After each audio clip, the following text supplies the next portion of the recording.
Okay, good afternoon and welcome to Yeshiva YouTube. Ian Tolino, and today we're finishing another week. Hilchos Berachos Apeiros Simon Reish Hey 205. Today we talked about vegetables.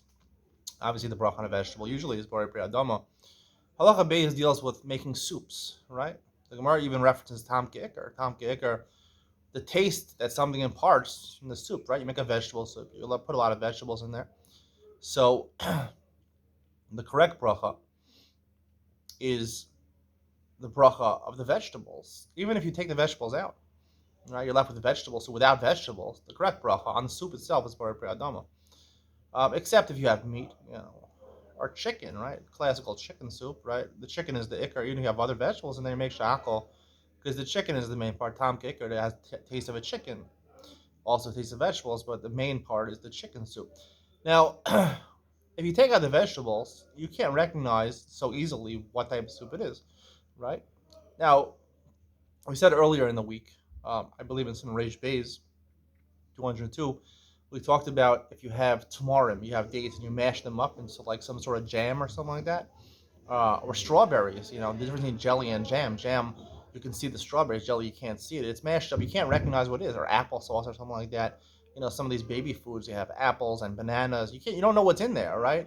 So even if you know what's in there, you know it's apples, but it's not recognizable as apples.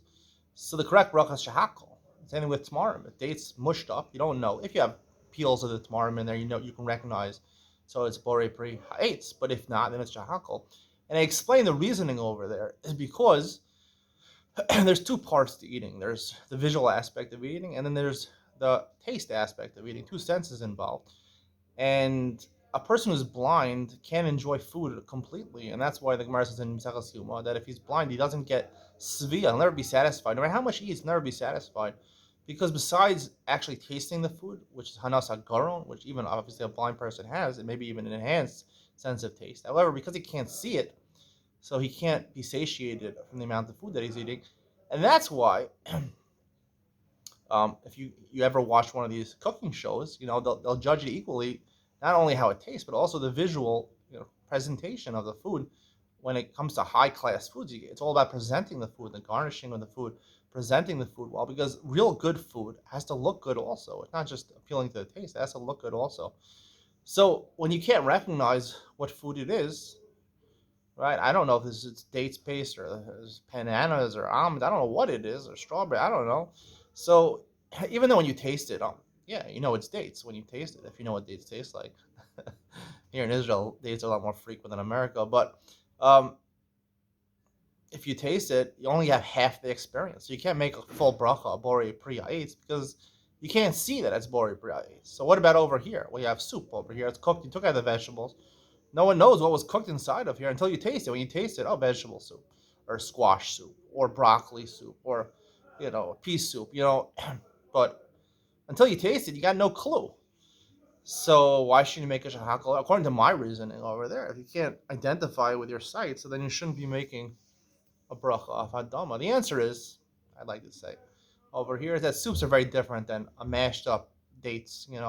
When you think of mashed up bananas and mashed up, who you keep fitting these mashed up dates or these jellies, or you put it in a sandwich, you put mashed up apples and bananas, you feed a baby food to kids. When you mash up food, it's generally not a very glamorous type of food that you're doing. You're mashing it up for another reason, so it's easier to eat by a baby, let's say.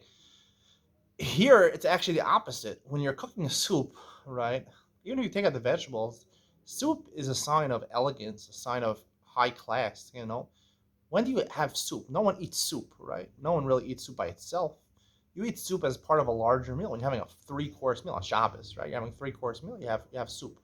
When you go to these Michelin restaurants, they'll always serve you a soup because it's one of the 10 courses that they're serving you. Soup is meant for tasting. So soups are very different because, as opposed to mashed up apples and bananas, which is degrades the food. Here, it's oftentimes recognizable right by the color of the soup. Soups are you have butternut squash soup, you got pea soup, you got broccoli soup. Broccoli soup and pea soup look pretty similar, but you can tell the difference. Broccoli is a darker type of green, and pea is like a lighter type of green. Onion soup is very clear. Vegetable soup. So even though maybe the average person couldn't tell exactly the difference between vegetable soup and pea soup, let's say, if you take out the vegetables. Nonetheless, um, it's classified, it's dignified, and a person who really, because soups are meant for elite people, they're meant for gourmet people, and gourmet people can tell you what a soup usually can tell you what the soup is by merely looking at it. And there's a lot of colors in soup. Soups come in a lot of different colors and flavors, so it's not completely true that a soup you can't recognize, because soups are usually served in in part of an extensive meal, a high class meal, and people who are participating in a high class meal understand food. They have gourmet palates, and therefore they usually can identify the soup by mere sight. And since they can, therefore the correct bracha is bori pri adama, because you go after the people that are normally eating the soups, right? Not the regular person who could care less. He's not going to eat soup. It's not going to fill him up.